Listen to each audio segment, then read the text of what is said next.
इस वीडियो के इस भाग में हम विष्णु सहस्रनामम के अंतिम दो ध्यान श्लोक 6 और 7 तक पहुंचते हैं।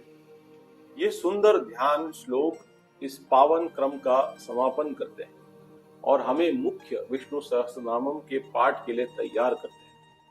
चलिए पहले इन श्लोकों को सुनते हैं। छायायां पारिजातस्य हेम सिंहासनोपरि आसीनं मां बुधश्यामं आयताक्षं अलंकृतम् चंद्राननां चतुर्बाहुं श्रीवत्सांकितवक्षसं रुक्मणी सत्यभामाभ्यं सहितं कृष्णमाश्रये। इन दोनों श्लोकों का एक स्पष्ट और गहरा संदेश है, कृष्णम आश्रये, मैं भगवान कृष्ण की शरण लेता हूं। बाकी के श्लोक हमें कृष्ण के दिव्य रूप का एक भव्य छवि देते हैं, शांत, अलंकृत और प्रेम से घिरे हुए।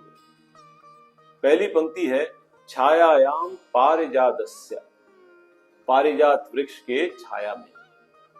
पारिजात एक स्वर्गीय वृक्ष है जिसका अपना आध्यात्मिक और पौराणिक महत्व है।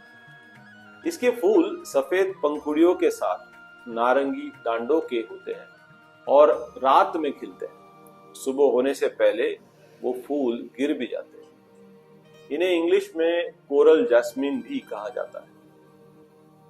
वैज्ञानिक रूप से इसे कहते हैं नाइकेंथेस आर्बोर ट्रिस्टिस, जिसका अर्थ है रात को खिलने वाला, दुख से जुड़ा पेड़। एक कहानी के अनुसार राजकुमारी पारिजातका को सूर्यदेव से प्रेम हो गया, लेकिन सूर्यदेव उनके प्रेम को कबूल नहीं करते। दुख से व्याकुल होकर वो अपना प्राण त्याग देती है और उनके भस्म से पारिजात वृक्ष उभरता है। सूर्यदेव के दर्शन से दर्द महसूस करने के कारण ये वृक्ष सिर्फ रात में ही खिलती है। कृष्ण से जुड़ी दूसरी प्रसिद्ध कहानी भी है। नारद मुनि ने पारिजात के कुछ फूल कृष्ण को दिए और कृष्ण ने ये रुक्मिणी को अर्पण किया। नारद ने तुरंत सत्यभामा को यह बात बताई। सत्यभामा को गुस्सा आया और उन्होंने पूरे पारिजात का वृक्ष मांग कर लिया अपने आंगन में। कृष्ण ने इंद्रलोक जाकर इंद्र से लड़कर पारिजात वृक्ष लेकर सत्यभामा के आंगन में लगाया, लेकिन ऐसे लगाया कि फूल रुक्मिणी के आंगन में गिरते रहे। इस घटना से जुड़ी और एक प्रसिद्ध लीला है जो कि तुलाभारम से जुड़ी। सत्यभामा को लगा कि कृष्ण ने सबसे ज्यादा उनसे प्रेम किया है, इसीलिए पारिजात का वृक्ष उनके आंगन में लगा। लेकिन नारद मुनि उन्हें बताते हैं, नहीं, शायद अभी भी रुक्मिणी पे ज्यादा गहरा प्रेम है। नारद एक उपाय देते हैं। वो कहते हैं कृष्ण को आप दान में दे दो और फिर उनके वजन के बराबर सोना देकर उन्हें वापस ले लो। सत्यभामा ऐसा करती है, काफी सोना चढ़ाती है, लेकिन तराजू हिलता ही नहीं। आखिर में रुक्मिणी की मदद लेती है और रुक्मिणी सिर्फ एक तुलसी का पत्ता चढ़ा देती है तराजू पे बहुत भक्ति से, और तुलाभारम जो है संतुलित हो जाता है। इस लीला का सार यही है कि प्रेम और भक्ति दिए गए छोटे से छोटे चीजों में भी अगर समर्पण का भाव हो तो भक्ति फलित होती है। अब आगे के श्लोक को समझते हैं। हेम सिंहासनोपरि, कृष्ण सोने के सिंहासन पर विराजमान है। आसीनम, शांत है और स्थिर रूप में बैठे। आम्बुदश्यामम, कृष्ण का वर्णन घने बादलों जैसा नीला है। आयताक्षम, उनकी आंखें बड़ी, गहरी और सुंदर है।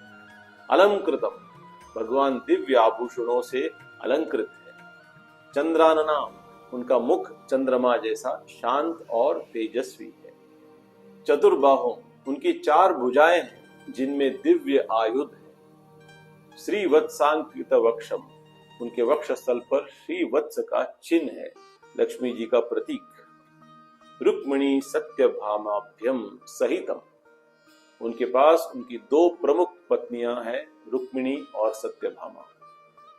रुक्मिणी की कहानी तो ऐसी कि रुक्मिणी विदर्भा की राजकुमारी थी और कृष्ण से प्रेम करती थी, लेकिन उसके भाई रुक्मी ने उसकी शादी शिशुपाल से तय की। रुक्मिणी ने एक गुप्त संदेश कृष्ण को भेजा और विवाह के दिन कृष्ण उसे उठाकर ले गए। सत्यभामा की कहानी ऐसी कि सत्यभामा राजा सत्रजित की पुत्री थी, जिनके पास स्यमंतक नाम की एक मणि थी।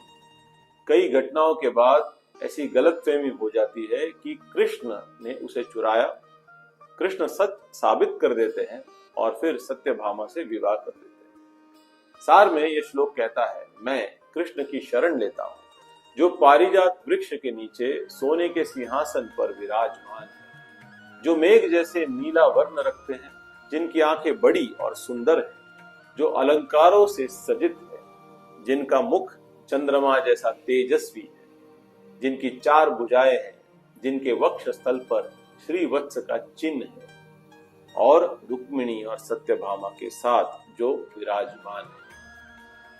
हरिओम तत्सत। ओम नमो भगवते वासुदेवाय। ओम नमो नारायणाय।